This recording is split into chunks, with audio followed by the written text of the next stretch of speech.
Good evening and welcome to the Daily Report. To impeach or not to impeach, that is the question we're posing tonight. So much is happening in the political realms. We will be having a politician to break that down for us. Later on in the marketplace, we have the PS for Labor and Skills Development, Shadrach Modime. We break down the numbers on the labor force outside this country, daring abroad.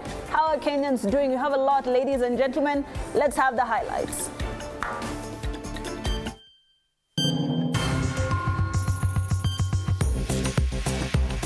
Tonight, which way Gachagua? There are grounds which shall be discussed. The parliament shall table their evidence. If they find it to be true or not, they shall not vote on a justifiable term. They shall vote on partisan. What are the options for Gachagua after his impeachment was tabled in parliament? But the second in command says he will not resign. Also tonight, Ruto silent on his deputy's woes. President Ruto avoids debate on his deputy regarding Gachagua's impeachment as Gachagua retreats with lawyers to chat the way forward. Plus, another impeachment. Kericho Governor Mutai impeached. 31 MCAs out of 47 supported Mutai's impeachment despite court order. And in defense of Adani, we want to have 5 million tourists, and that is the reason why we need to expand our airport. President Ruto defends Adani deals with hopes of increased tourists to over 5 million by 2027.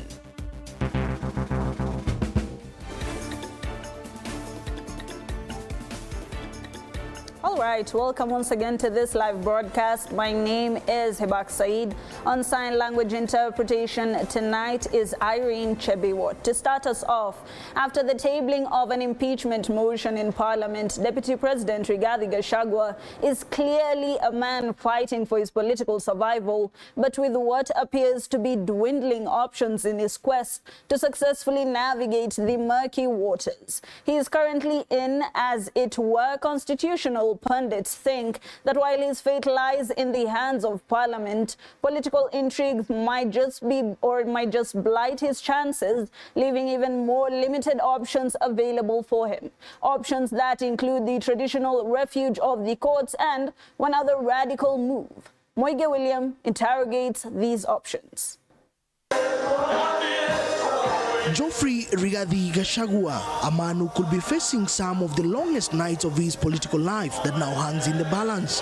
This after an impeachment motion was filed at the floor of the National Assembly. According to one of the members of Gachagua's legal team, the truthful man is said to be prepping his legal arsenal to fend off the allegations leveled against him in the impeachment motion. Unajua hii watu nafikiri wako very desperate ya kunipaka matope wakijaribu kunitoa kwa kazi.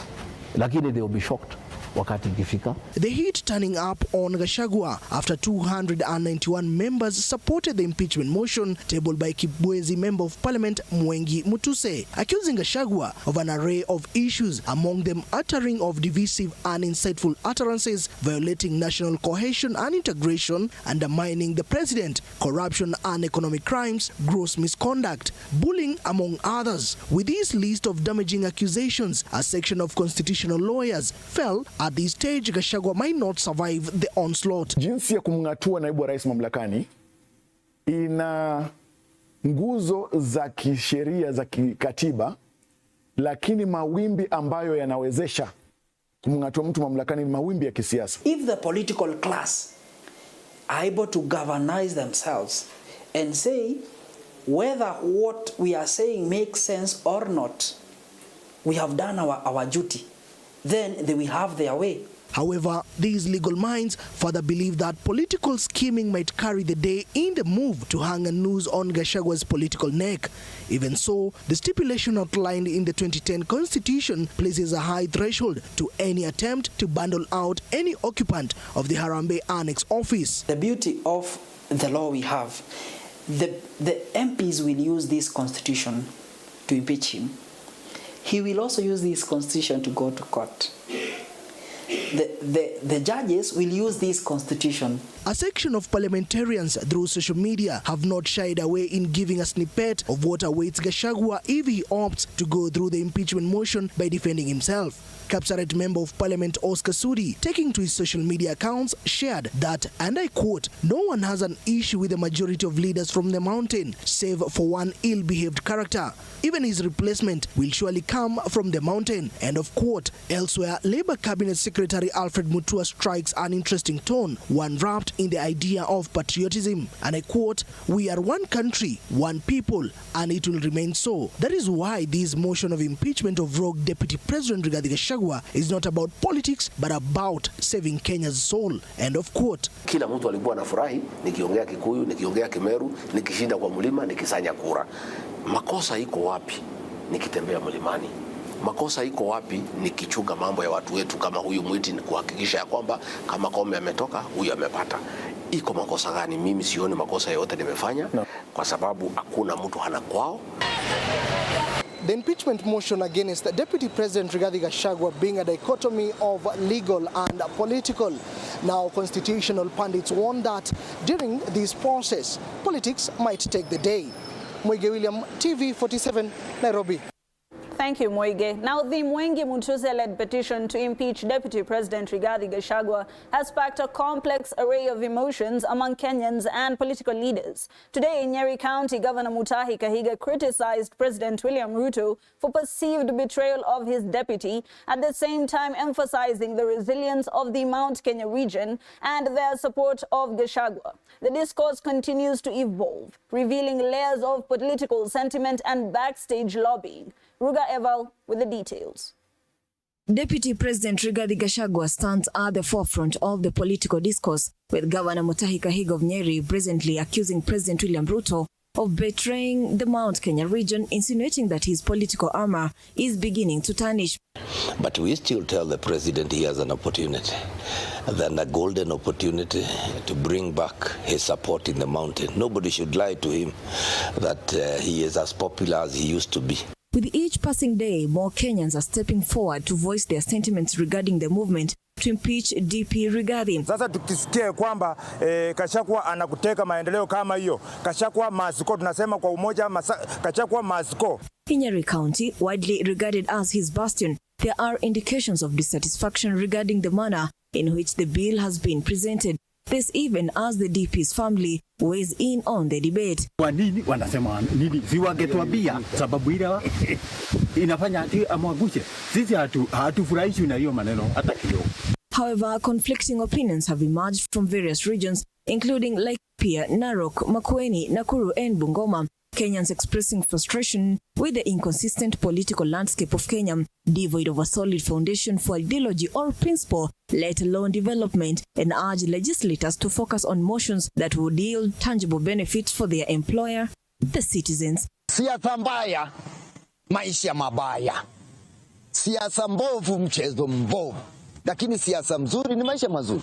Serikali ilichaguliwa watu wawili, rais na makamu wake. Kwa hivyo kama serikali imeshindwa na kazi, rais aende nyumbani pamoja na makamu wake, si mtu mmoja tu. Kenyans are now expected to continue sharing their insights on this bill through their respective constituencies, either by submitting emails or presenting their views in person this coming Friday, the 4th. The lawmakers committing to heed the voices of the people. Ruga Ivan, TV47. Thank you, Ruga. And as things continue to simmer, the security of members of parliament will be enhanced before and during the public participation exercise on the impeachment motion against Deputy President Rigathi Gachagua that is slated for Friday across the country. This is the assurance by the National Assembly Speaker Moses Wetangula when he convened at Kamukunji to issue guidelines on the exercise. And as Mike Gongo now reports, some members of parliament are now engaging their constituents on their views towards the ouster motion. Speaker. Wednesday morning, and the House Speaker Moses Wetangula convened a Kamukunji at the Parliament buildings as promised. The meeting was to discuss the Friday public participation sittings on the impeachment motion against Deputy President Rigathi Gachagua, among other issues raised by MPs when the motion was tabled on Tuesday. Speaker Moses Wetangula now directing that parliamentary clerks will assist in the process at designated centers across the country as gazetted on Wednesday. List all 290 constituencies and indicate that the exercise is to be coordinated from 47 count venues or collection centers across the country. The MPs who are in support of the motion had also raised security concerns, calling on the Inspector General of Police Douglas Kanja to enhance their security before the process kicks off. Speaker Moses Wetangula has promised the security of the members will be enhanced, especially in areas considered hostile to the members. The House has also approved a motion moved by the Deputy Leader of the Majority Party, Owen Baya, on a resolution to hold morning sitting on Tuesday 8th October at 9 a.m. for purposes of commencement of debate on a special motion on the proposed removal from the office by impeachment of Rigathi Gachagua, and to sit until conclusion of the consideration of the special motion during the afternoon sitting. On Friday, members will participate in the public participation exercise in their respective counties as gazetted.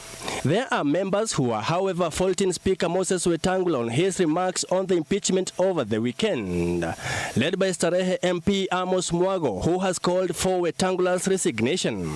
However, Kitutu Chache North MP Japheth Mukaya says the Speaker has the freedom to express his opinion and give views on matters of public interest, and the exercise of this right cannot be negated. Honorable Speaker, so that the Deputy President is given a fair hearing, would it be in order for you and the Deputy Speaker to recuse yourself of this matter?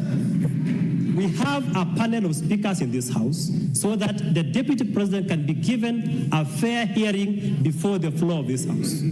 And he left that decision to the members of Parliament. Nowhere has the Speaker said that remove the Deputy President. A number of MPs, however, spent the better part of Wednesday within their constituencies, interacting with their voters who they are seeking their opinion on the Oster motion. Mike Kagwango, TV47, Nairobi. All right, the mountain politics are hot and heavy tonight. In studio, we do have William Kabogo, who is the former or the first Kiambu governor, just to try and look into what exactly is happening. Welcome to TV47. Thank you indeed for inviting me. Now, Mlima has been touched. The Deputy President is under fire, as one would say. Looking from your perspective, what would you say are the chances that he could survive this impeachment? Truthfully, he is between a stone and a hard place. Would you say that Mlima has been touched? I would not exactly say that. All right. I have said, although all politics is local, right, for you to be able to tell us tumeguzwa kama Mlima, right, you need to be specific. All right. One would tulikuwa na barabara za Mount Kenya ambazo zilianzwa na Mheshimiwa Uhuru Kenyatta. Right. Kuja kwetu tuambie uliweka pesa wakaondoa. For you to excite us to come to your defense. Right. So where we are now is not where we were on Sunday. Right. Today the motion is before the National Assembly. Right. And the only person who is going to deal with it is he himself, His Excellency the Deputy President. All right. He is a man to deal with this. All right. A lot of terms have been thrown around. We would want to be sure that it has nothing to do with our political stand as a mountain, because, yeah, we are from the mountain. But if you want it to become our problem, then you must say how it involves us. All right. You understand? Is it forgiveness of the coffee debt? Besides the forgiveness of the Miwa debt? Right. Is it our tea? Is it our coffee? But if you look at the 11 issues, those are weighty issues that he needs to know how to deal with. At the end of the day, what I say, what you report, and the Mlima touches everything, it is going to come back to him. So he needs to realize that it's only him now Right. What are his options? Right. Now, there are a lot of terms that have been thrown around. Mlima umeguzwa, mlima umejiguza, mlima utaguzwa. What would you say is the term that we should use now, considering that the highlight is the mlima? Ningeomba kwa sasa. Right. Tuache siasa ya ukabila ama siasa ya regions. Right. It is of course true he's our son from the mountain. That is a fact. Born, bred, will die, probably live there for the rest of his life. Right. But that does not make the current situation a Mulima situation. All right. Now, a lot of people would also, say... we need to detribulize, if there's a word like that, right, to remove tribes in our thinking as Kenyans. You understand? Right. There is 47 million of us. We cannot all be presidents. Right. We cannot all be ministers. We expect them to serve the country equitably.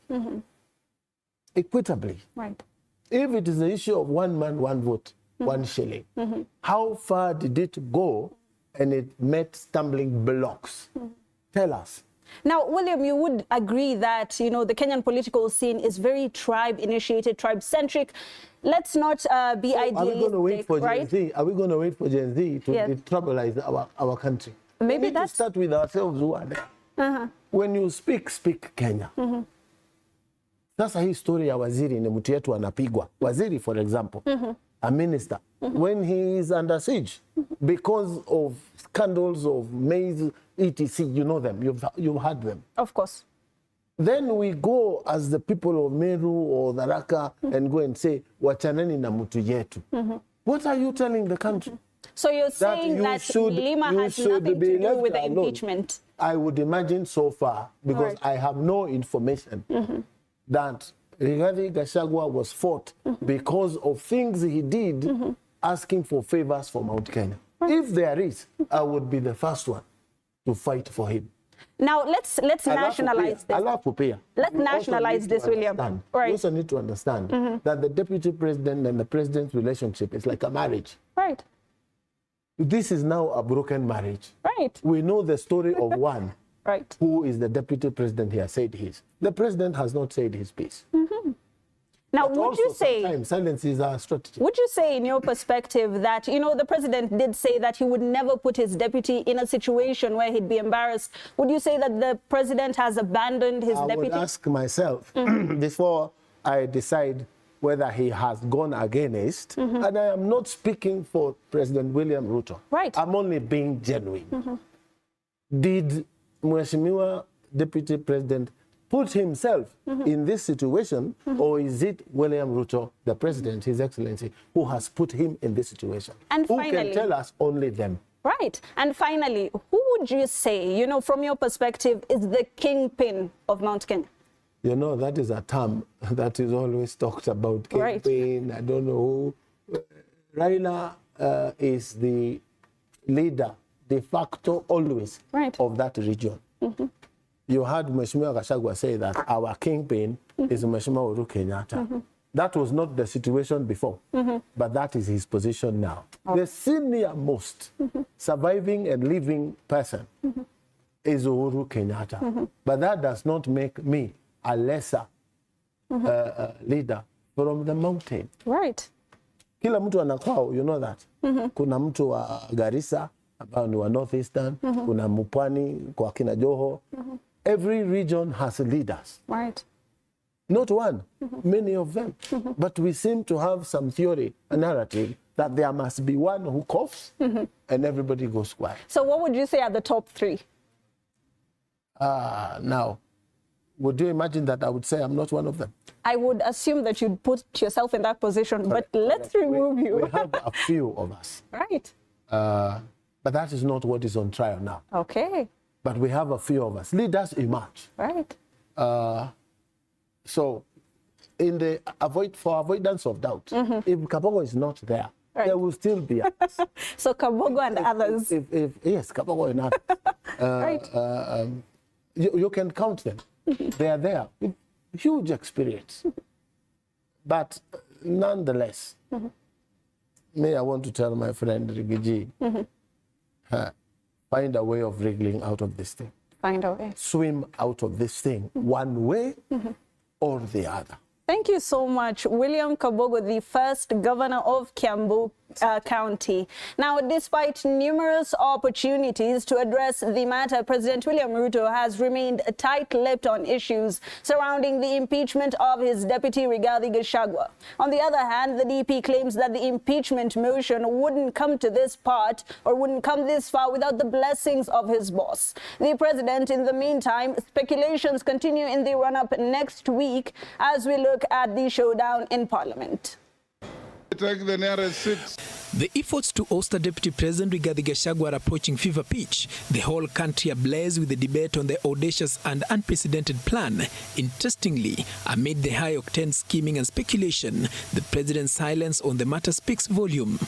In another potentially significant move, the DP himself has kept off from public appearances since Saturday, while the president's itinerary looked full and busy. For instance, this Wednesday alone, President William Ruto was busy at State House, engaging the East African community through their Secretary General Veronica Nduva. He also spent quality time at Uhuru Gardens, Nairobi, for the opening ceremony of the Magical Kenya Travel Expo, after which he engaged a delegation of current and former governors and mayors of Africa and philanthropists under the umbrella of the African Mayoral Leadership at State House, Nairobi. In all these meetings, the president chose not to talk about matters politics. As it were, hanging in the air is the statement by DP Rigathi Gachagua, while engaging members of the press drawn from the larger Rift Valley region, that the impeachment motion would not have proceeded to Parliament without the blessing of President William Ruto. Siku nilimuuliza hiyo maneno, nilisikiza kwa umbali, alikanusha na akanihakikishia ya kwamba hawezi kubali maneno kama hayo. Lakini sasa ile kitu inashangaza ni ya kwamba wabunge wa Rift Valley ndio wako kipaumbele kuchukua masignature kusema wanataka kunifukuza kwa kazi. Paul Kerobi, TV47, Nairobi. Still on matters impeachment, Kericho Governor Eric Mutai has been impeached by 31 out of 47 of his county assembly members. This is despite a court order that had temporarily halted this process and the proceedings. The impeachment of Governor Mutai will now head to the Senate, where the charges against him will be scrutinized, debated, and ultimately decided. Anne Odida with the details. In an unprecedented political upheaval, Kericho Governor Eric Mutai has been shown at the door by his own county assembly. The impeachment carried out by 31 members who voted unanimously in favor of his ouster has sent shockwaves across the nation, adding him to the growing list of governors toppled by their own county assemblies. Dr.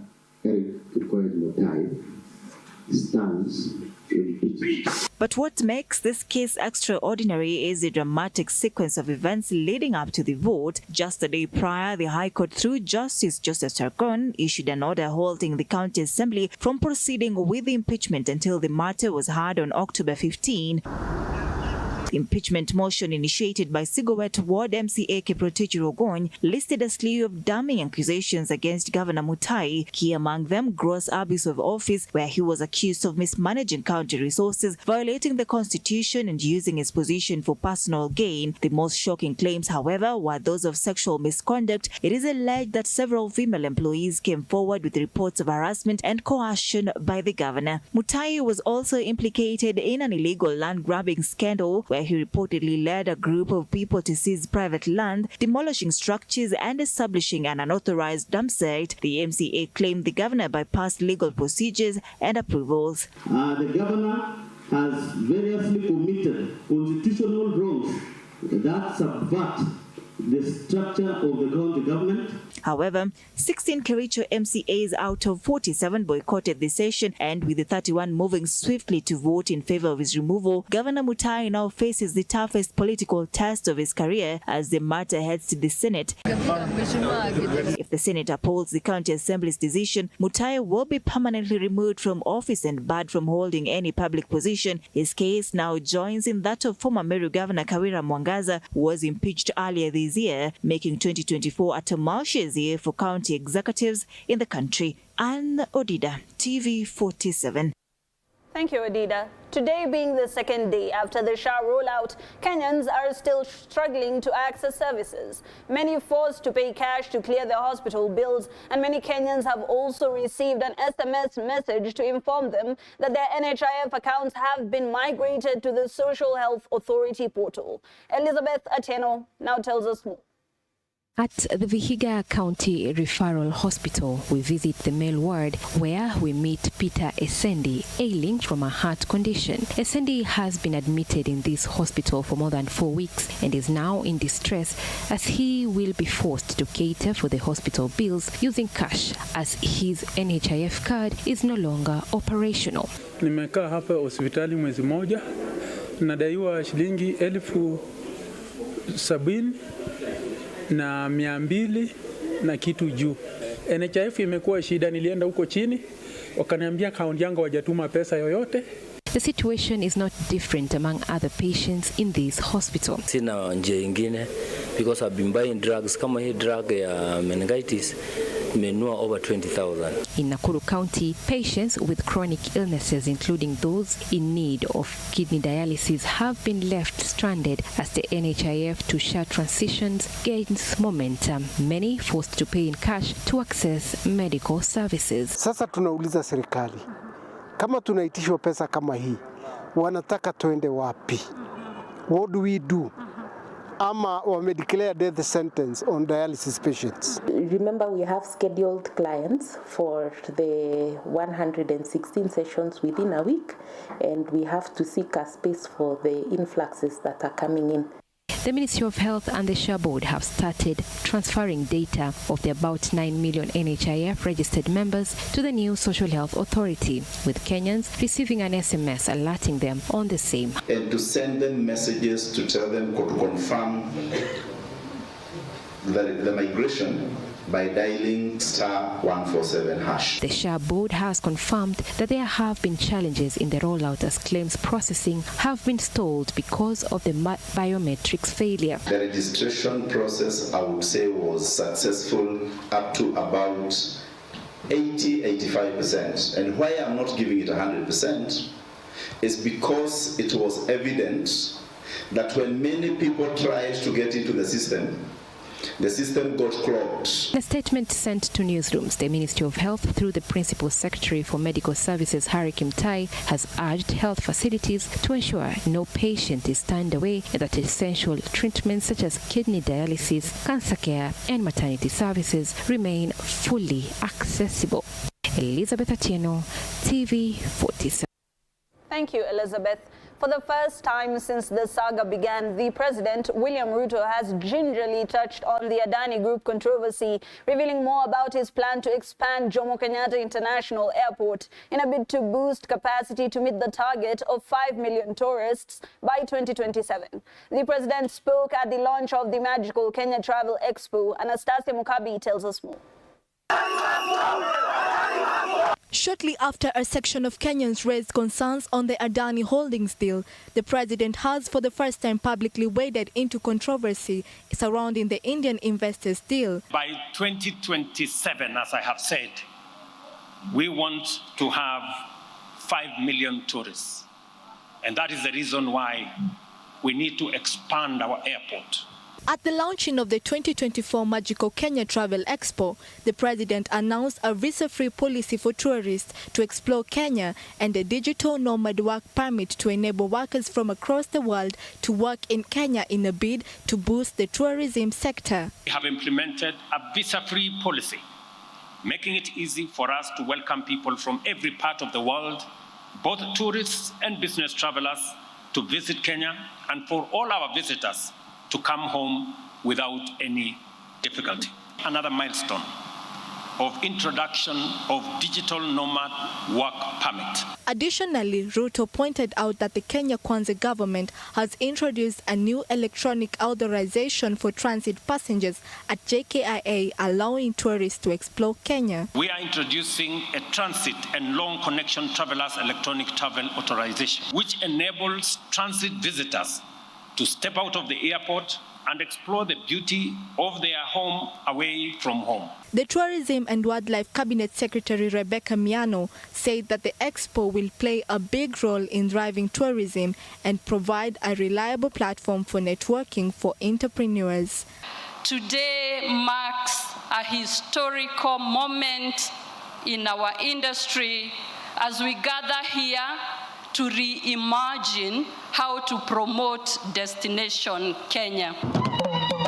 Anastasia Mkabi, TV47, Nairobi. Thank you, Anastasia, for that report. And with that report, we go for a very short break. When we come back, more news and that interview with PS for Labor and Skills Development. Don't go too far. We'll be right back.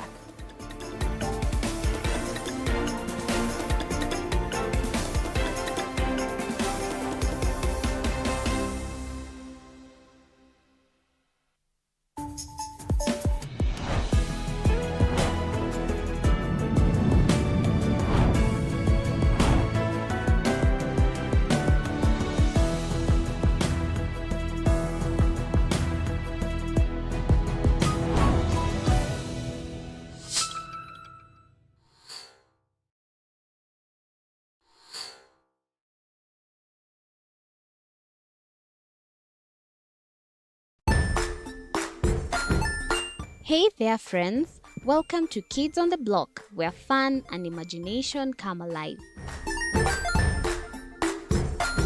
We dive into magical world filled with exciting adventures and awesome friends. What position were you in? I was number 2. What position were you? Number 1. He decided to cross the bridge by his house and look for food on the other side. We're going to do half cup of chocolate chips, and the other one, we're going to do half cup of the blueberries. So, grab your imagination hats and get ready to explore with us. Join us every Saturday at 9 a.m. for new friends, amazing stories, and tons of laughter.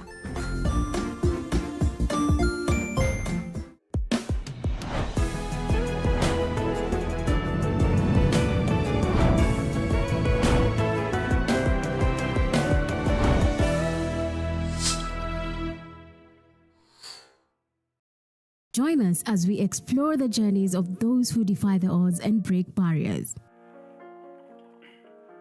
We dive deep into the stories of triumph.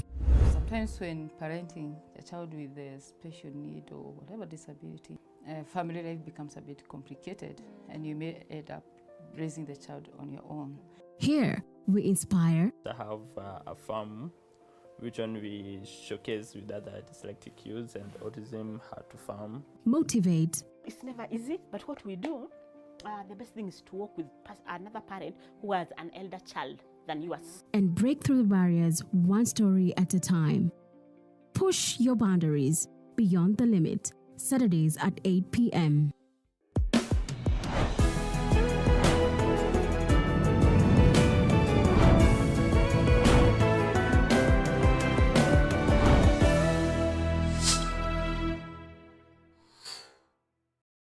The Grind, where business meets brilliance. It's not just about the ideas. I was working as a shampoo boy. I used to wash clients' hair on the sink. It's about making them happen. From big wins. In primary school, when we would be asked what people want to be, I was categorical that I want to be a nurse. To hard lessons. The consoles change, the gaming equipment keep changing. We cover it all. Tune in to The Grind, where every episode is packed with insights. The person who is serving customers, always be a customer-centric. Strategies. When you pay attention to detail, you get luxury items. And stories to fuel your ambition. Don't just dream it, grind it. Mondays at 7:30 p.m.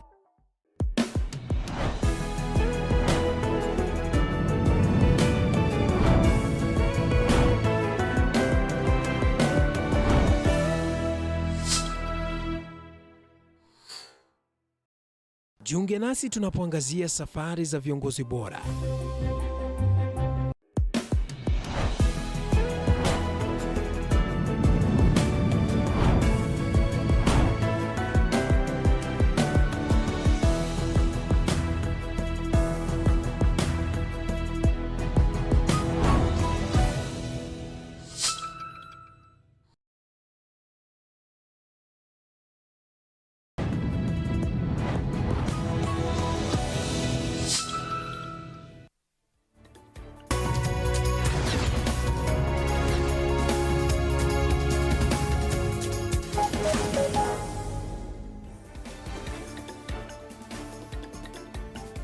Welcome back to the Daily Report. Now, human rights groups have slammed the government over its conduct and knowledge of the whereabouts of the scores of missing people since the Gen Z protests, which the government numbers at 132. The groups further criticizing the state for what they term as the inability to protect civilians during the protests, amid condemnation of the human rights violations conducted by police officers during the protests. Samira Mohammed with the details.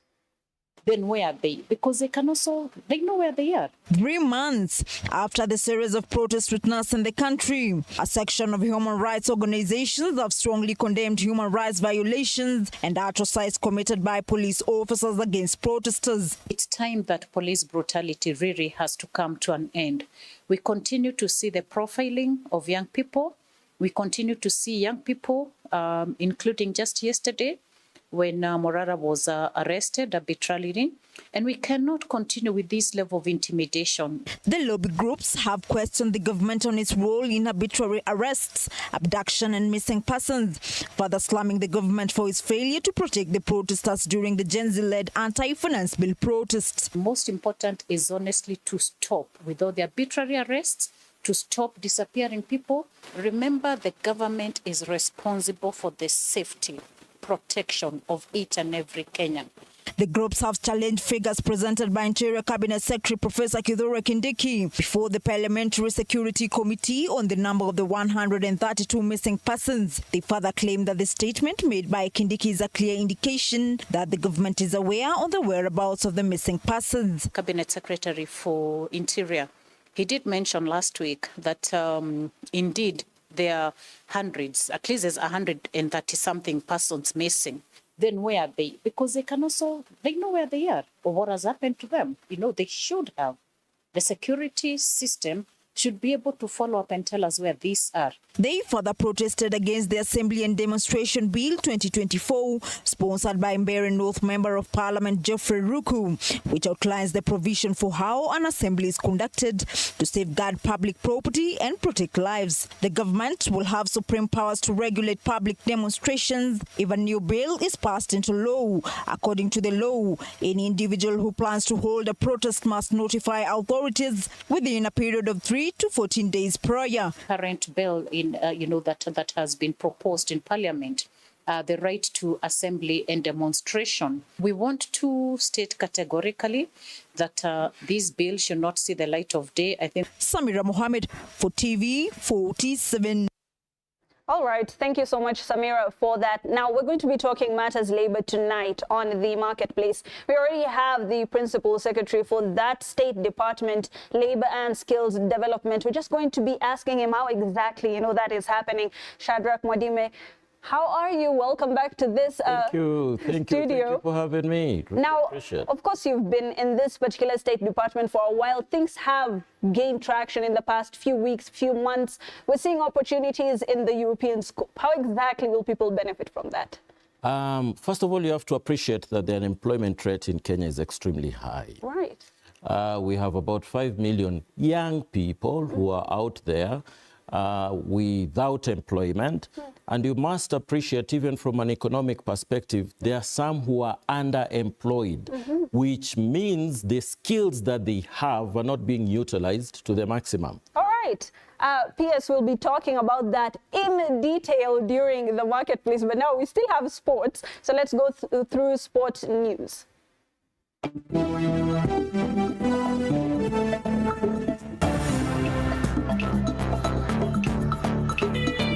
Sports.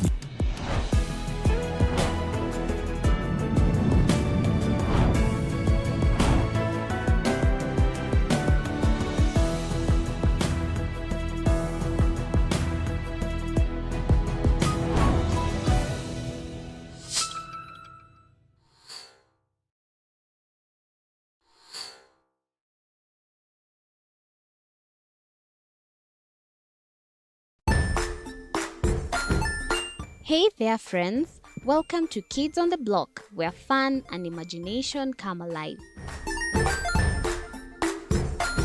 We dive into magical world filled with exciting adventures and awesome friends. What position were you in? I was number 2. What position were you? Number 1. He decided to cross the bridge by his house and look for food on the other side. We're going to do half cup of chocolate chips, and the other one, we're going to do half cup of the blueberries. So, grab your imagination hats and get ready to explore with us. Join us every Saturday at 9 a.m. for new friends, amazing stories, and tons of laughter.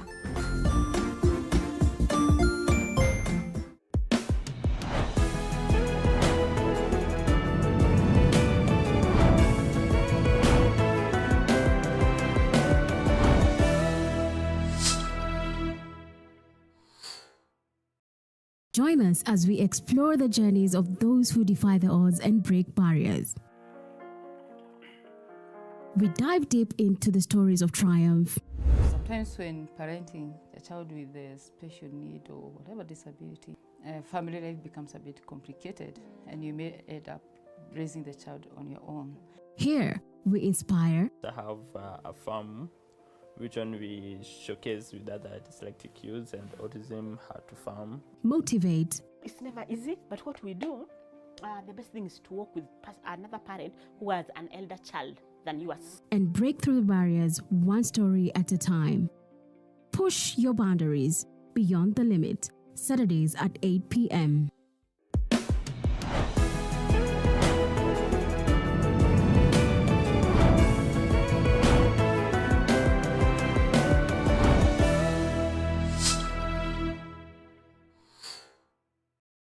The Grind, where business meets brilliance. It's not just about the ideas. I was working as a shampoo boy.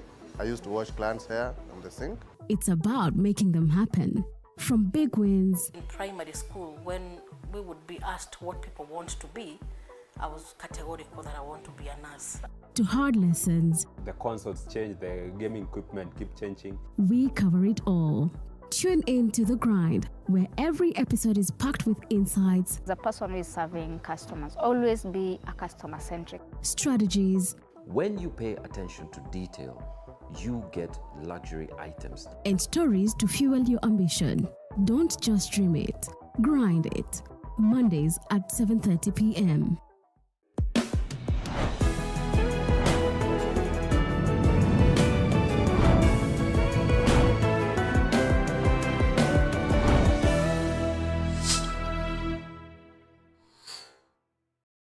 Jiunge nasi tunapoangazia safari za viongozi bora.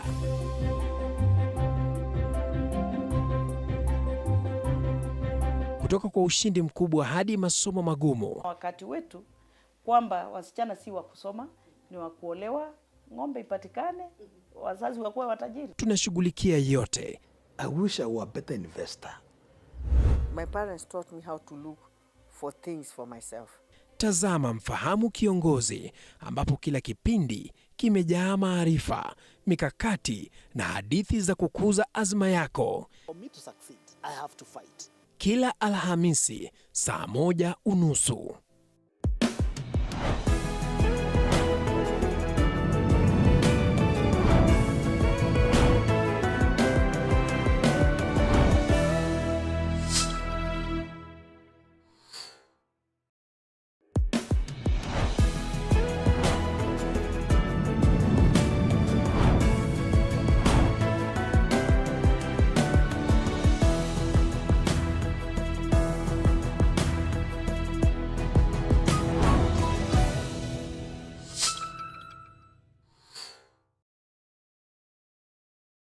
That's about 4 to 5 million Kenyans, and that only makes up for a portion of the 12% that is unemployed in this country who should be in the working force. One of the things that the Kenya Kwanza government was looking into was sending a lot of the people, to foreign countries so that they can earn a living. P.S. Modime is here with us tonight. We were talking about the European scope. Tell us, how exactly will we cure unemployment through labor exploitation? Okay, so one thing you have to appreciate is that the Western European countries have an aging population. Their average population, the average age is about 45 years. Whereas in Kenya and Africa in general, we have a very youthful population. The statistics tell us that about 65% of our population is below the age of 35 years. All right. Now, that tells you that we need to capitalize on the opportunities that are opening up in Western European countries. And there are many. Right. Owing to the fact that they have an aging population, it's obvious that they need a big labor workforce to work in the industries, to work in the hospitality industry, to work in the ICT sector, actually literally all the sectors in the economy. So what we are doing is we are capitalizing on the opportunity that is opening up so that our young people do not remain idle or remain underemployed. Where opportunities are opening up, we must be able to exploit them for the good of our young people. Right. Mwadime, of course, we've made some sort of progress, especially in the eastern side. When it comes to Asia, we do have a lot of labor going into that particular region. However, there is the matter of safety for a lot of people. We've seen that Lebanon now is, you know, a country under siege. And a lot of Kenyans, especially on social media, who are working in that particular area, are saying that their employers who already have the kafala system have left them and they have no way of returning into the country. How exactly is the government handling that? Okay, so what Ministry of Foreign Affairs is doing is to try and evacuate as many of them as possible back to Kenya. Actually, literally all of them, because it's about 27,000. Yes, the number is extremely high, but we will do the very best that we can because government has a responsibility for its citizens. There's no question about it. But let me explain the strategies that we have in place to ensure Kenyans are safe. Even in the Middle East, because I think there's been a lot of focus on the Middle East. Looking at the Western European countries, of course, their constitutions guarantee the rights of migrant workers. But I think we've had a few challenges in the Middle East. Now, we have established a toll-free number that Kenyans can call, which is manned 24/7. Any Kenyan finding himself or herself in a distressing situation can easily be able to reach out, you know, to a public officer in Kenya who can then link up with our embassies abroad so that we can attend to that particular situation that the Kenyan is facing. So that is what we are doing. That is number one. Number two, we are pursuing new bilateral labor agreements that are rights-based, human rights-based. And we're having discussions with all these countries. Indeed, just an hour or two ago, we were having discussions with Qatar, officials from Qatar, Joint Technical Committee, so that we can agree on some of those issues that Kenyans have been raising continuously, you know, and we seek ways of addressing them. So in essence, what we're trying to say is this: Kenyans have already gone ahead of us and secured some of these jobs. But we must follow them up quickly and ensure that we have a structured and orderly way of managing them while they are out there. They find themselves in trouble, we are able to address those issues very fast. Not only that, we are deploying labor attaches. We have a labor attaché in UAE. We have another one in Qatar, but we are deploying an additional one in UAE. We are deploying an additional one also in Saudi Arabia, in Jeddah, you know, and several other countries where we are signing bilateral labor agreements. The responsibilities of these labor attaches is to ensure that wherever Kenyans are, wherever they are working, they are able to follow them up and find out whether they are comfortable where they are, if they have issues that they would wish to raise with the government so that we can attend to them immediately, we can be able to do so. P.S., of course, there's also the matter of safe houses. You did, according to my knowledge, you did say that there will be safe houses. Now, there is the kafala system, which is a system that has been in the Middle East for the longest time. They hold power over entry, over exchange of, I wouldn't say ownership, but employment and even exits. Would you say that these bilateral agreement changes would be, you know, ridding them of this kafala system? Would Kenya be the only country where some of the workers do not have to, you know, abide by the kafala system? What we are doing currently is we are sending out lawyers to study the legal framework that obtains in these countries. Because I can tell you with full confidence that the rights of Kenyans are safeguarded within those legal frameworks, within those constitutions. It's just that possibly we're ignorant about them. Now, Philippines has gone ahead and actually sent out, their legal officers to study the laws, and they are using those laws to secure the interests of their people working in these countries.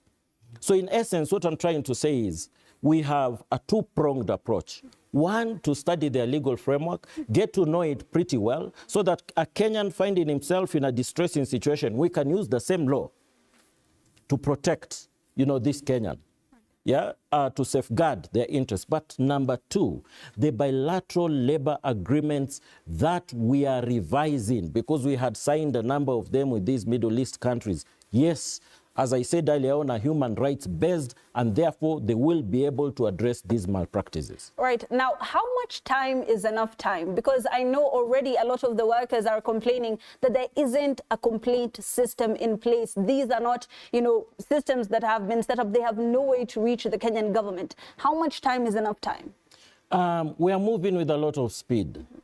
I know time is of essence as it is currently. There's no question about it. I just said that I've come from a meeting with our Qatar counterparts, to look at the bilateral labor agreement that we signed in the year 2012 and seek ways of reviewing it, to favor our Kenyans, our citizens.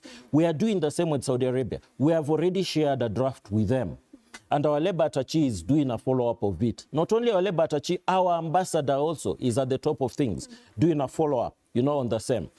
Our ambassadors of this Kenya Kwanza administration have only two assignments to undertake: to protect the rights of Kenyans who are working in these foreign countries, and also to ensure that we go into trade with these countries so that we can be favored in terms of, trade. It shouldn't be in favor of only one country, but it should be as balanced as it can be. Right. So matters, interests of Kenyans are at the top of the agenda of this administration. Right. Speaking of, the agenda of Kenyans, we had a conversation right here within this studio a couple of months ago, and there was a plan to send around 1,500 Kenyans to go and work in Israel within the agricultural sector. That is a war-torn country in and of itself. It is within a region that is war-torn.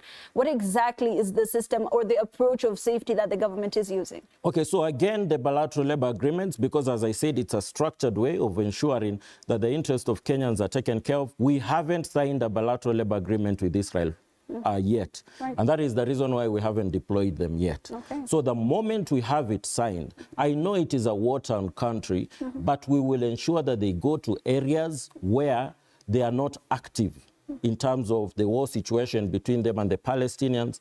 We will take them possibly to the southern side where they have farms, where they have industries, but we can't do that yet until we sign a bilateral labor agreement with Israel. All right. Now, of course, the president just today was talking about some of the perks that people who are working in other countries, nomadic workers, as you would call them, would have while coming into the country. Of course, permits and ETAs have been laxant for them. What about us? What about our people? How easy is it for us to access other countries? So we signed a bilateral labor agreement with Germany just the other day. Right. And they're building the capacity of the embassy so that they have enough officers to be dealing with the number of applications that they will be receiving, because the establishment, as it is currently in the embassy, may not be sufficient to deal with the numbers. So we're already addressing that. And that is the reason why it's critical that we have either an MOU or a BLA with some of these countries, because it's not just a question of accessing jobs, but how to access them easily, and how to ensure that Kenya's interests, again, in terms of the minimum wage that they're going to get, in terms of their savings, in terms of the pension scheme, all these issues that are critical are taken care of. So I can guarantee you, as we move forward in signing these BLAs, Kenyans will be accessing, these countries of destination more easily. Right. They don't have to make use of, the visitors' visas, because private recruitment agencies have been cheating them, that they can access these jobs by, going into these countries as visas. It is not true. In fact, Kenyans find themselves ending up on the streets without even means, of coming back to Kenya, and therefore, Ministry of Foreign Affairs has to come in. All right. So, in essence, there are jobs that are going to open up as we sign more bilateral labor agreements. Right. I want to read the toll-free number. All right. that Kenyans, wherever they are, if they find themselves in a distressing situation, can call and we can be able to take action. That's 0800 22 2223. This is a number that is manned 24 hours, 7 days a week. Yes, maybe you can read it for them again. Yes, let me read it again. 0800 22 2223. Right.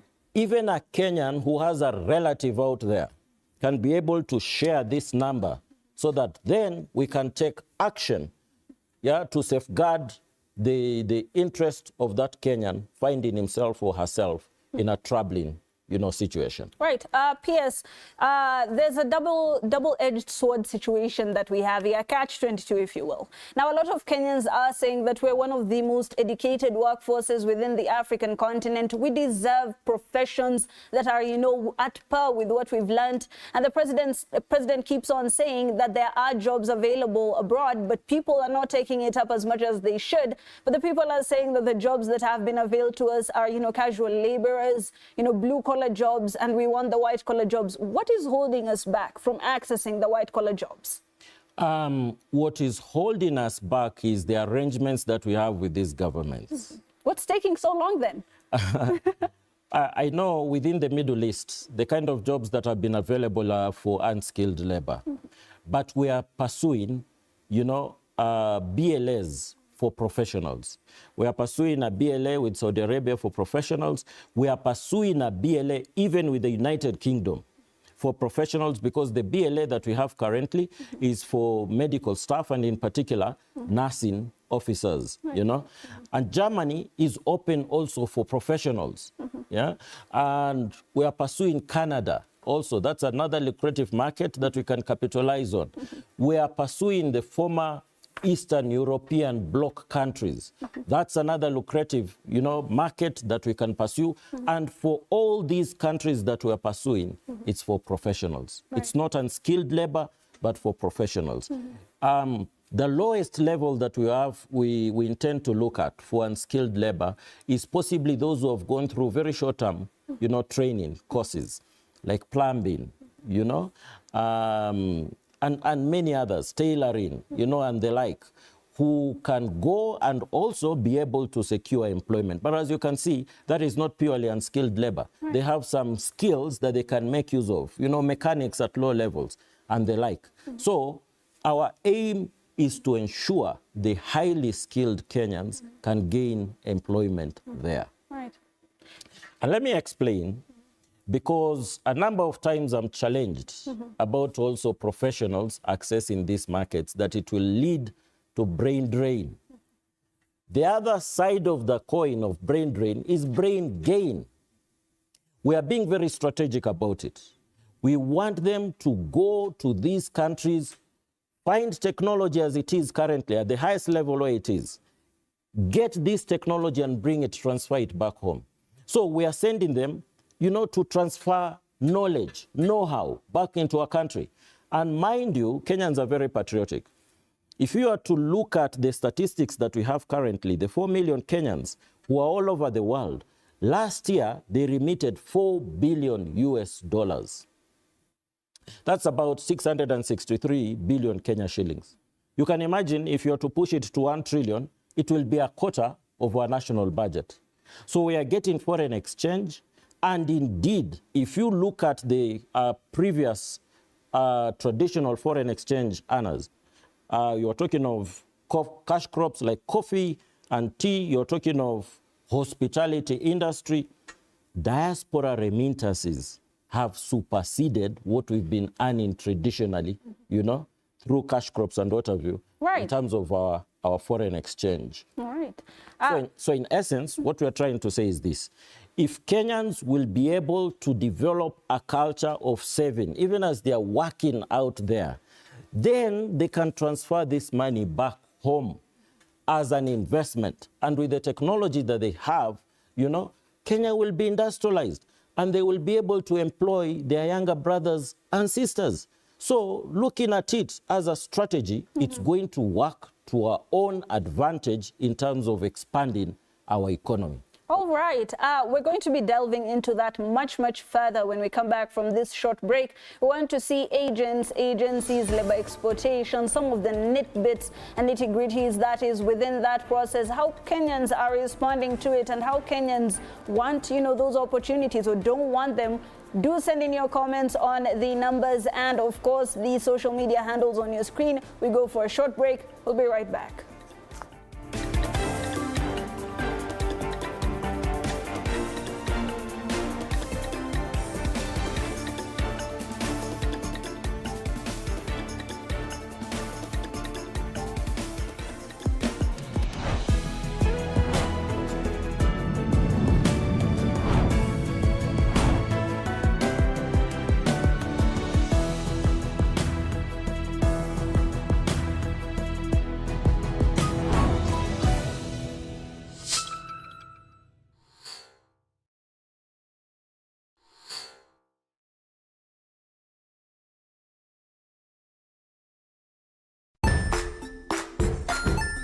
Hey there friends, welcome to Kids on the Block, where fun and imagination come alive. We dive into magical world filled with exciting adventures and awesome friends. What position were you in? I was number 2. What position were you? Number 1. He decided to cross the bridge by his house and look for food on the other side. We're going to do half cup of chocolate chips, and the other one, we're going to do half cup of the blueberries. So, grab your imagination hats and get ready to explore with us. Join us every Saturday at 9 a.m. for new friends, amazing stories, and tons of laughter.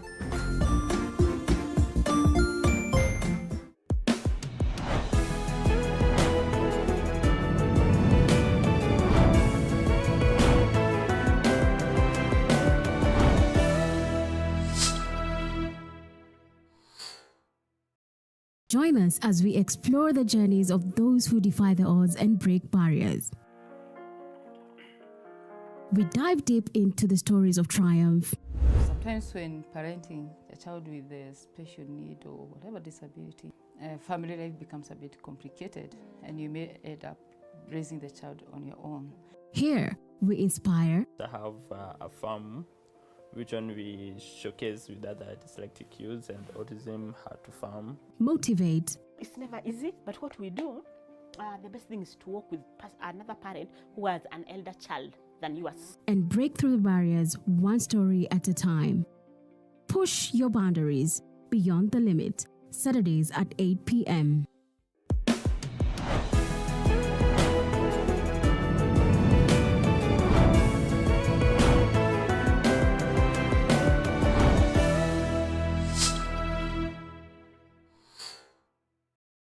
The Grind, where business meets brilliance. It's not just about the ideas. I was working as a shampoo boy. I used to wash clients' hair on the sink. It's about making them happen. From big wins. In primary school, when we would be asked what people want to be, I was categorical that I want to be a nurse. To hard lessons. The consoles change, the gaming equipment keep changing. We cover it all. Tune in to The Grind, where every episode is packed with insights. The person who is serving customers, always be a customer-centric. Strategies. When you pay attention to detail, you get luxury items. And stories to fuel your ambition. Don't just dream it, grind it. Mondays at 7:30 p.m.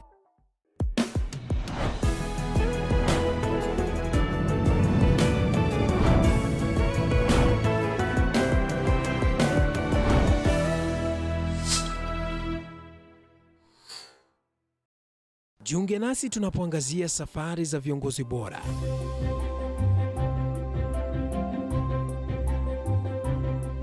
Kutoka kwa ushindi mkubwa hadi masomo magumu. Wakati wetu kwamba wasichana si wa kusoma, ni wa kuolewa, ng'ombe ipatikane, wazazi wakuwe watajiri. Tunashughulikia yote.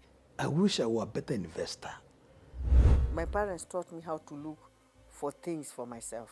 Tazama Mfahamu Kiongozi, ambapo kila kipindi kimejaa maarifa, mikakati na hadithi za kukuza azma yako. For me to succeed, I have to fight.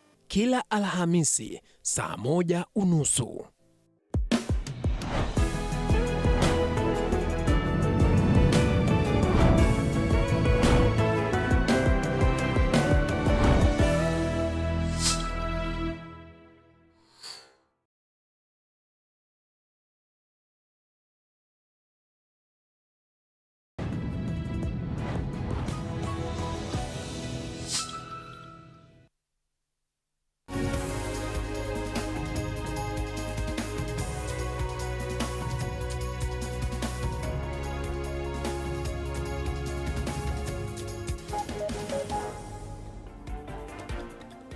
Welcome back to the marketplace. Now, labor exploitation has been such a hot topic within the country. A lot of people are now interested, considering the rates of unemployment keeps on soaring, and maybe self-employment is not for you. Maybe there are chances out there. Here at TV47, we got the principal secretary of that state department, Shadrach Modime, to give us an insight on how exactly this is working out and to answer some of the questions that you would have on that particular topic. Now, I'm seeing that a lot of comments are already coming in and a lot of questions for the PS. If you just allow me to ask you what Kenyans are asking.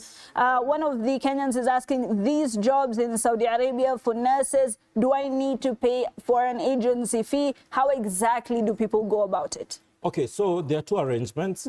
There's G2G, where we've negotiated with the government of the Kingdom of Saudi Arabia, and we have secured some jobs for nurses, and particularly graduate nurses, because they are the most disadvantaged. The diploma holders somehow are able to secure employment in Kenya, but the graduate nurses have been having challenges.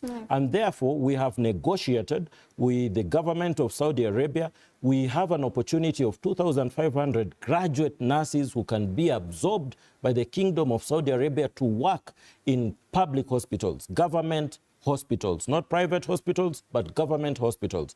And therefore, anybody who is interested can go to our website, Ministry of Labor and Social Protection website. You will see our advert. You can put in your application and we'll be able to look into your papers.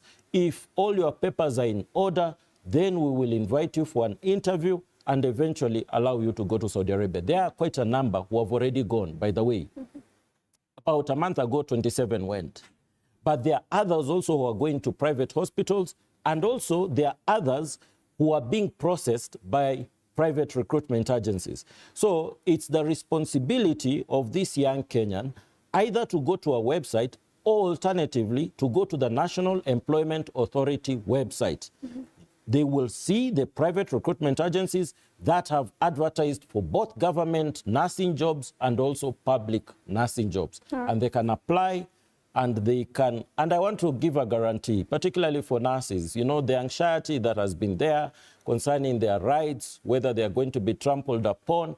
The ones who have already gone are giving us testimonies, you know, because they have been there for quite a while, that the situation as it is okay. Because when you're working for the government, of course, in case anything happens, it will jeopardize our relations. Right. And therefore, I can give a guarantee that for those government jobs, they will be okay. All right, another question coming in is, uliza mkuu hizo agencies hao zinapatikana wapi? And maybe just to give clarification, there are so many agencies offering, you know, these opportunities to Kenyans. Some of them might not be the best, some of them might be good. How exactly should Kenyans go about this? Okay, so this is very, very important information that I should share with Kenyans. We have vetted the 1,000 and more, even maybe 1,100 private recruitment agencies that were there about 6-7 months ago. We have reduced the number to about 580 as a result of vetting them afresh. So Kenyans can access the National Employment Authority website. The ones whose status is okay are in black ink. The ones whose status is not okay, is wanting, are in red ink. Right. In other words, we are telling our young people, avoid these ones as much as possible. And then, finally, they should not deal with any private recruitment agency that is not registered with the National Employment Authority, Employment Authority, the parastatal that is under my charge. They should ensure that they are registered first. And we have insisted that these private recruitment agencies should display the licenses on the wall. So any Kenyan accessing a private recruitment agency office should first of all ask about the status of this agency in terms of its registration with NEA, National Employment Authority. All right. Buena PS, there was a question that came in on the same. A person was talking about ASMAC. I'm sure you're aware of it. They're asking, how does the State Department accept rogue agents to steal from job applicants? Some even do not have licenses, but they are the leaders of agencies. And they're also saying some agents with no licenses from NEA portal, NEA portal, is in red. Why do they allow them to operate freely, and some are the leaders leading those with the right documents? We do not allow them to operate freely.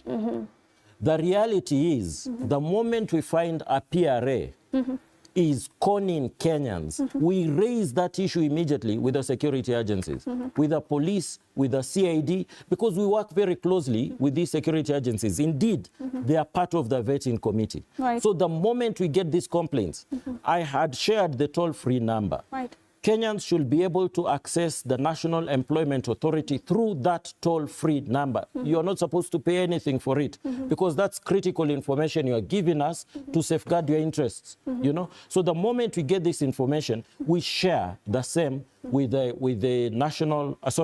security agencies. And indeed, NEA has gone ahead and deregistered a number of recruitment agencies. And we've gone public, by the way, concerning it, so that Kenyans are not conned at all in any way. So why are they still, you know, within the market? Because a lot of people are saying that there are free agents who are still operating, taking cash from people. They don't even accept, you know, bank transfers. How come they're still operating? How exactly can we regulate this even further? We regulate them in two ways. One, as I said, in terms of their registration, but also we encourage self-regulation. So most of these PRAs are under an association. And we want to encourage these associations also to be, you know, passing over information to Kenyans very, very loudly, so to say. You know, they should be placing adverts possibly on print media, you know, or alternatively on social media, saying a particular member, you know, number this and this, is actually conning Kenyans, and therefore they have been suspended in terms of their membership in that association. That is the best that we can do. But you see, Kenyans are well informed, you know. Kenyans are IT savvy.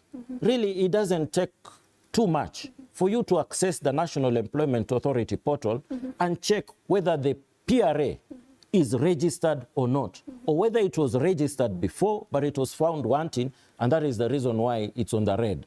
So Kenyans should not be gullible. We are calling upon them, and we are going out aggressively, by the way. We will go up to the grassroots level to talk to Kenyans, you know, wherever they are, to tell them, look, just work with the ones that are registered. It's not difficult for you to know the ones that are registered. Access the portal. The moment you access the portal, you'll get to know the genuine ones and the wanting ones. And we will do away with the wanting ones. So they can work with us. Because if we starve them of business, they will just naturally close, you know. But if we keep on giving them businesses, you know, and they keep on conning us, because any business, the object is profit maximization, even if you're using uncouth ways, then we'll allow them to keep on thriving. Yeah. Right. So Kenyans should actually work closely with us. So it should be the responsibility of the individual to make sure that those agencies pass, you know, all the required steps so that they can operate within this. Absolutely. Absolutely. But we're also putting an appeal to our security agencies. The moment we deregister them, it's their responsibility to ensure they close shop. You know, it is their responsibility to ensure they no longer operate, because then they'll be operating illegally. You know, they don't have status to operate, legal status to operate. Why should they be allowed to continue operating? And we have strengthened, by the way, our inspectorate. So we'll be going out more aggressively. We had challenges before in terms of our staff establishment. We didn't have enough officers. We have employed about 95 of them recently. And these are young people. So we'll be sending them out to inspect these agencies and find out whether they are registered or not, so that we can pass over this information to the police immediately. And we're working closely with the police so far. We have very cordial relations so far, and they have been of great assistance. And this has been even on electronic media and print media on the action that police is taking concerning some of these rogue agencies. All right. Now, another question coming in from Haji Fadil is, why is Kenya not creating jobs for its citizens, which is possible if we just think out of the box? Yes, I totally agree. First of all, it's our responsibility to ensure the economy expands so that we can absorb these young people. But I want to tell Abdi that there are models we are emulating. There are serious models we are emulating. South Korea, 30 years ago, had challenges. It was a third world country. What they did is they sent out their young people to work in Japan and to work in Germany, and some even went to Saudi Arabia. You know, Saudi benefited greatly from the expertise that came from South Korea in terms of industrialization. So they went out there, found technology as it was then, and brought it back home. And I want to cite an example of Japan. You know, the young people who went to Japan, they came back with technology on how to manufacture vehicles. As it is currently, the Hyundais that you see on the streets are of the same level as the Toyotas. You know, look at the electronic gadgets that we have, the smartphones, the Samsungs, you know, and what have you. This is as a result of them getting know-how from Japan, and they brought it back home. Now, I've said two things. Other than the know-how, there is the savings, you know, that these young people will bring back home. So they are like our frontline soldiers from an economic perspective. $4 billion US per year. And indeed, in accordance with the World Bank statistics, that is just 5% of the savings that Kenyans usually make out there in the diaspora. If we are to push them to even send back home 20%, how much money will be coming into our country? You know, the contracts that we want them to sign are short-term contracts, 3 years, 4 years, maximum 5 years, because we want them to come back home with the money that they would have saved to invest in our country with the know-how that they would have acquired. They will bring about industrialization in this country. So in essence, what I'm trying to say is, and Abdi is right, we need to do the best that we can to make our economy expand. And that is the reason why we're making use of the examples that have been there before. Even China. China closed the economy about 40 years ago, you know, sent out the young people to Ivy League universities, the Harvards, the Yale in Canada, and what have you. Then they came back home with that technology, and they were able to produce goods that can compete equally in the international market. But you see, China is a communist country. They could afford to close the economy. Kenya can't, because we are a democracy as it is. But we can still make use of the strategies that have been employed by other countries in order to succeed. So I'm telling Abdi, as he goes out there, and as he earns, you know, the thousands in terms of dollars, you know, and what have you, and comes back home, he will come and invest. Even if he's constructing a house, you know, the materials will be sourced from within. So the person who is providing the materials will gain employment. The masons, the electricians, all those people who will be used to put up this building, to put up this house, will gain employment. But not only that, the business that he'll eventually establish, he will employ other Kenyans. So these frontline soldiers will still come back and create employment for their younger brothers and sisters. Won't the economy expand? It would. Now, someone else is asking, kindly ask our PS how a friend of mine can get help and be brought back to the country. And, you know, there's a video of him sleeping in the streets, homeless in Dubai. This happens a lot with Kenyans, especially when, you know, their employment is terminated without, you know, being given any notice, and then they cannot come back because they don't have the kafala system kind of closes that option for them. How exactly can they navigate around that? Yeah, that is a sad situation, and we know there are many Kenyans who have been duped. They have been told that they are going for highly skilled jobs abroad. They end up, you know, being cleaners and such, like unskilled, you know, labor, engaging in unskilled labor, and yet they are more than qualified. And some of them find themselves dissatisfied, you know, and therefore they leave these jobs and end up on the streets. So again, I want Kenyans to be careful. The reason why we are signing bilateral labor agreements is because we want labor mobility to be in a structured and an orderly way and a safe way.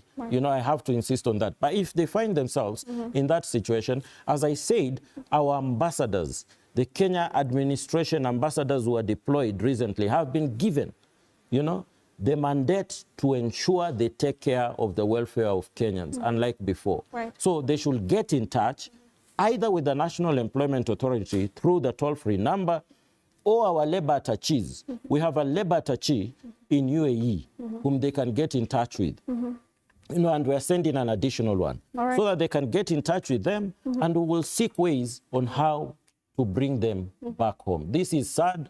It's a sad situation. Those pictures are not very good. They are disheartening, and we don't want Kenyans to suffer. And therefore, we're encouraging Kenyans, particularly those who are being duped, to go to these countries using a visitor's visa. A visitor's visa means you are going there for a holiday, not to work. It will not be converted into a work permit. They should not cheat themselves. The work permit can only be issued from Kenya in the embassy of the country that they're intending to migrate to. You know, it will not be converted into a work permit. They should ensure that they go with a work permit and not a visitor's visa. All right. A lot of other Kenyans, I'm seeing Wafula here, they're still asking for the site where they can apply for some of those jobs. And as you share that, there's about 300,000 Kenyans who are coming into the job market every single year. You know, our time is kind of wrapping up. 300,000, that's a huge number to deal with. Already the unemployment rate is quite high. It's nice to think that a lot of these people will be employed out of the country, but how exactly can we have homegrown solutions for them? Okay, so two things. Number one, Kenyans can create an account at the National Employment Authority Integrated Management System. They should go to the NHIF portal, create an account, upload their skills, and then match their skills with the job opportunities that are opening up. They will be invited for an interview. After they've gone through the interview successfully, they will be deployed abroad. So that is the best way for them to apply. I would rather they apply through the NHIF portal rather than directly to some, you know, rogue private recruitment agencies that are advertising for these jobs on social media. I would rather they go to the NHIF portal. That's number one. Right. But number two, coming back to our economy, because that is also my responsibility, even as I work with Treasury and as I work with other state departments. The best that we can do as of now, other than the jobs that we are creating, is to give out loans, you know, so that these young people can establish enterprises, either through the Youth Enterprise Fund or the fund that is managed by the State Department of Medium and Small Scale Enterprises, you know, so that they can apply for the loans and eventually use it as seed capital to establish their own enterprises. Right. That is number one. But number two, we're intending to come up with an internship policy because a number of young people say whenever they go for interviews, the first question that they ask is whether they have experience or not, and they're knocked out because of that. So we're intending to come up with an internship policy which will subject to all stakeholders to ensure that even private firms, because currently it's only government that is committed, you know, in giving internship opportunities to our young people. But we want to insist, even the private sector must give an opportunity for our young people to gain experience. So we are coming up with the internship policy, and somehow it will be a cure for the problem of experience that young people have always encountered whenever they go for interviews. Right. PS, and finally, of course, you do not only head labor issues, you also head skill development issues and upskilling of a lot of Kenyans. What exactly is happening on that front? What should Kenyans be looking forward to? So what we're encouraging Kenyans to do, again, if they can go to our website and also the NHIF portal, we want to do a skills inventory. We find out the kind of skills that Kenyans have. Because entrepreneurs, even in the country, have been complaining concerning the kind of graduates that we produce, that they do not match their expectations. So we want to do a comprehensive analysis to see where there are gaps, so that those gaps can inform change of curriculum. We can come up with curriculums that are going to be beneficial to our young people. It's not right for them to graduate and then we start complaining that the kind of degree they have undertaken, you know, is not employable. It is wrong. Yeah. So I want to insist that they should cooperate with us. We're going up to the grassroots level to carry out this inventory. You know, they can as well be able to appraise us concerning their skills on the NHIF portal and also our website so that we can collect this data and inform curriculum, because that is the only way we are going to cure the problem of young people undertaking some certain degree courses and eventually end up not being employed. They must be as employable as possible, and that is the responsibility of government, so we are taking it up very seriously. All right. A lot of people are requesting that you share the toll-free number once again so that they can jot it down themselves, because I feel it's very important, and we will also, I think, put it on, our screen on the scrolls. If you just read it for us, Bwana, please. Okay. Once again, the toll-free number is 020 800 2223.